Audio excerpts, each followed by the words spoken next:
우리나라 대표 랜드마크, 한국에서 가장 높은 빌딩이 담보물로 나왔습니다. 롯데그룹의 석유화학 계열사인 롯데케미칼의 유동성 문제를 해결하겠다는 강력한 의지라면서 롯데월드타워를 은행권에 담보로 제공한다는 소식이 들려오고 있습니다. 현재 롯데그룹은 전방위적인 구조조정을 진행 중이고 롯데월드타워뿐만 아니라 알짜 계열사 롯데렌탈과 롯데칠성 매각을 검토 중이고 롯데가 가지고 있는 서초동 부지와 각종 부동산 매물들을 내놓고 있는 상황입니다. 롯데그룹이 자금 조달을 위해 다양한 방안을 모색하는 가운데 롯데케미칼의 유동성 문제를 해결하기 위해 다른 계열사들의 부동산을 담보로 활용하며 위기 극복에 나서고 있는 거죠. 롯데케미칼이 유동성 위기를 극복하려면 수익성을 일정 수준 유지하는 것이 중요하지만 석유화학 업황 부진이 계속되면서 채권자들의 조기 상환 요구 가능성을 차단하기 위한 조치로 롯데그룹의 상징인 월드타워까지 담보로 제공한 것으로 보입니다. 최근 2년에서 3년 정도 매년 이 시기만 되면 스물스물 올라오는 롯데그룹의 위기설인데, 일단 결론부터 말씀드리면 유동성 자체가 그렇게 좋지 않은 것은 사실이지만 롯데그룹은 보유 부동산 등 쌓아놓은 재산이 워낙 많기 때문에 부도가 날 수 있는 가능성이 매우 낮다 볼 수 있습니다. 하지만 이렇게 매년 빠지지 않고 롯데 위기설이 화두에 오르는 이유가 분명히 있을 겁니다. 롯데는 야구를 못한다고 걱정할 때가 아닙니다. 야구보다 심각한 게 현재 롯데의 재무 상태라고 볼 수 있습니다. 한때 대한민국 5대 그룹에 당당히 이름을 올렸던 롯데그룹이지만 지금은 포스코에 밀려 6위로 하락했죠.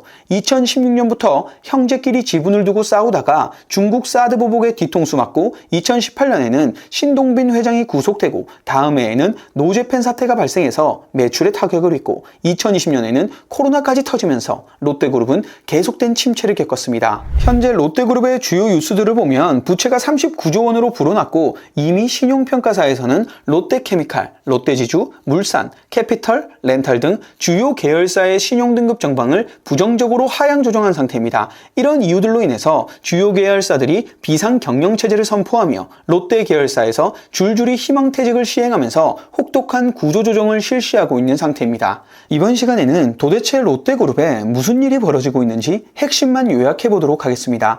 롯데의 위기설이 처음 제기된 이유는 롯데건설 부채에서 시작됐습니다. 우리나라 분양시장이 악화되기 시작하면서 롯데건설의 PF 문제가 본격적으로 터지기 시작했죠. 현재 롯데건설이 보증하고 있는 PF 규모는 5조 3천억에 달하며 이 중에서 정비사업을 제외한 도급사업이 약 4조 3천억 원을 차지하고 있습니다. 그런데 문제는 이 도급사업 중에 미착공 현장 대출, 즉 브릿지론 보증이 2조 6천억 원이고 본 PF가 1조 7천억인 상태라는 점입니다. 브릿지론 같은 경우는 단기 자금을 빌릴 수밖에 없고 이자율도 높기 때문에 부담이 상당합니다. 이런 형태의 부채 구조를 봤을 때 브릿지론과 같은 하이리스크 부채가 본 PF보다 많은 비중을 차지하고 있다는 것이 롯데그룹의 가장 큰 문제라고 볼 수 있습니다. 이미 롯데건설의 수익성은 악화된 상태이니 돈이 들어오는 구멍보다는 나가는 일밖에 없는 겁니다. 그럼 이 문제점을 어떻게든 해결해야겠죠. 이때 롯데 계열사 주력 기업이라고 볼 수 있는 롯데케미칼이 지급 보증을 해주게 되는데 현재 롯데케미칼도 상황이 좋지 않습니다. 롯데케미칼은 기초 유분을 만드는 것이 주력 사업인데 연간 1조 원 이상의 이익을 롯데그룹에 가져다주는 기업이었습니다. 중국이 경기가 좋을 때까지만 해도 중국에 엄청나게 수출을 해가면서 2017년에는 주가가 45만 원까지 올랐지만 현재 6만 5천 원대로 추락한 상태입니다. 이래서 국장을 하면 안 되나 봅니다. 롯데케미칼이 한창 돈을 벌고 있을 때 공격적인 사업을 벌였던 게 화근이 된 상태입니다.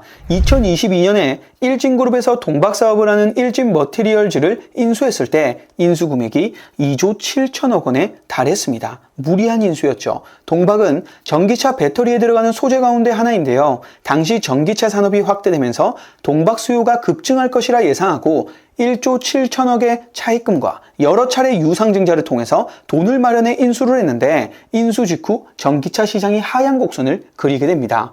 이미 롯데케미칼은 2022년에 7천억 원이 넘는 대규모 적자를 기록했고 작년에도 3천억 원대 손실을 기록했습니다. 올해 3분기의 영업 손실이 4천억 원대 적자를 내고 있는 상태입니다. 이런 롯데케미칼의 주력 사업들은 대부분 중국 화학업체들에게 추격을 당한 상태이기 때문에 앞으로도 중국이 살아나지 않는 이상 당분간 계속 부진한 상태가 유지될 것 같습니다.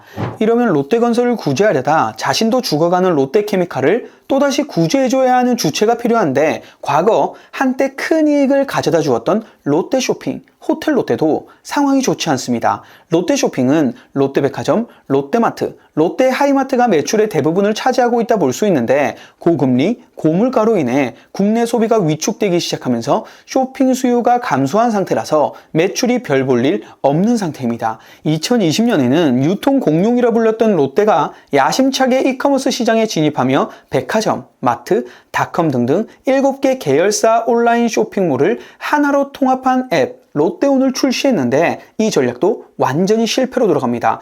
돈을 때려 부었는데 남은 건 5,500억 원이 넘는 누적 적자뿐입니다. 롯데쇼핑의 경우에는 현금 창출력이 시간이 가면 갈수록 줄어들고 있는 추세이고 시가총액도 1조 7천억 원 정도인데 전체적인 트렌드로 봤을 때 롯데쇼핑의 매출은 지속적으로 감소할 것이라는 평가가 주를 이루고 있습니다.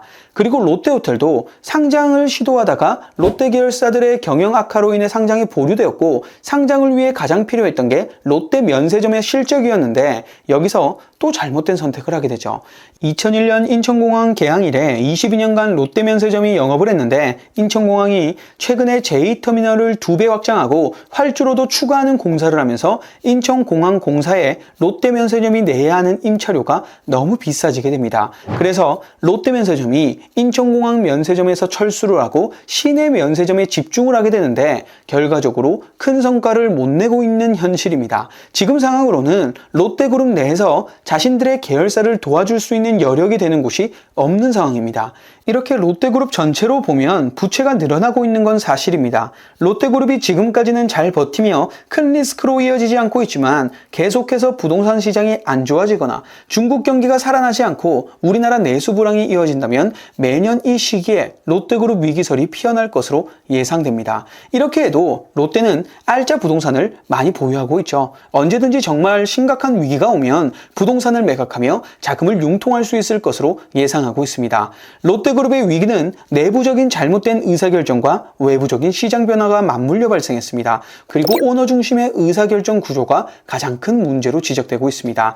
이 위기를 극복하기 위해 롯데그룹의 임원들이 자신의 급여를 일부 반납하며 그룹 전체가 허리띠를 졸라매며 신용회복에 총력을 기울이고 있지만 이런 위기 상황 속에서도 신동빈 회장은 117억 원의 거액의 보수를 받으며 유통업 오너 중 가장 높은 보수를 기록했습니다. 현 사태의 책임은 임원들이 지면서 물러나고 회장님의 보수는 오히려 증가하는 아주 신기한 구조라 볼 수 있죠. 신격호 회장의 손자이자 신동빈 재벌 2세 회장의 장남인 롯데그룹의 재벌 3세 신유열 전무는 이미 3세 세습 코스를 밟고 있는 상태입니다. 이미 신유열은 그룹의 최상단인 롯데홀딩스의 이사진으로 합류한 상태이기 때문에 사실상 3세 경영의 시작이 얼마 남지 않았다고 볼 수 있겠죠. 과연 이러한 세습 경영이 롯데그룹에 어떤 영향을 주게 될까요? 롯데는 어떻게 미래 먹거리를 찾아서 과거의 영광을 되찾을 수 있을까요? IMF 외환위기가 왔을 때도 현금이 넘쳐났던 그룹이 지금은 부채에 허덕이는 상황인 게 참 아이러니하네요. 영상 시청해주셔서 감사합니다.